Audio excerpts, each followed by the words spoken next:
تیم اینجاست. یادتونه ما رو بردین 2014؟ یه پدری من از شما آرژانتینیا در بیارم. ماشاءالله بچه الجزایر، ببینم چی کار میکنید. روزگار شما رو سیاه میکنم.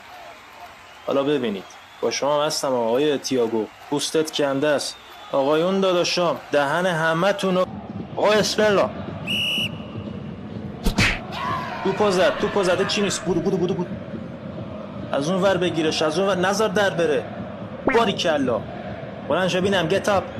توپ این ور اومد پرچمتو میگیری بالا. یار رفت نذاری توپش هم بره. اسکولا مسی اینجا چرا تنهاست؟ آفرین. پاتشو بگیر نذار بره. پاتشو بگیر. کجا داری میری آیه مسی؟ باشه اینا. چرا میدوی؟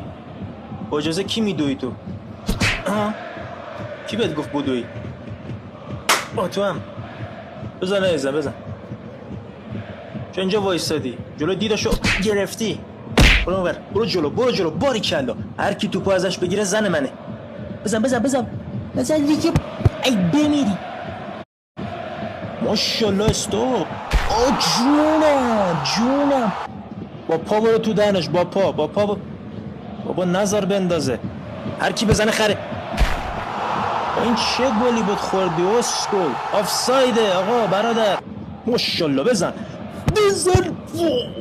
اوی حالا توپ تانک فشه. این توپ باید گل بشه و توی دروازه. باریکلا. ببین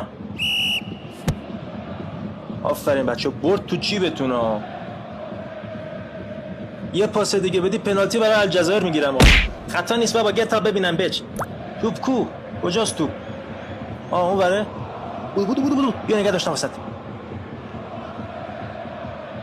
بودو ماشاءالله. بابا اون فر اسکول، اون فر دروازه اون بره. باریکلا. گت اپ ببینم. گت اپ. توپو زده.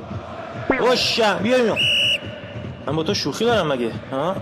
گم شو بچه. آخراشه. بدوید. آشالیم. مظلوم گیر آوردی؟ بزن تا سه نشه بازی نشه. الله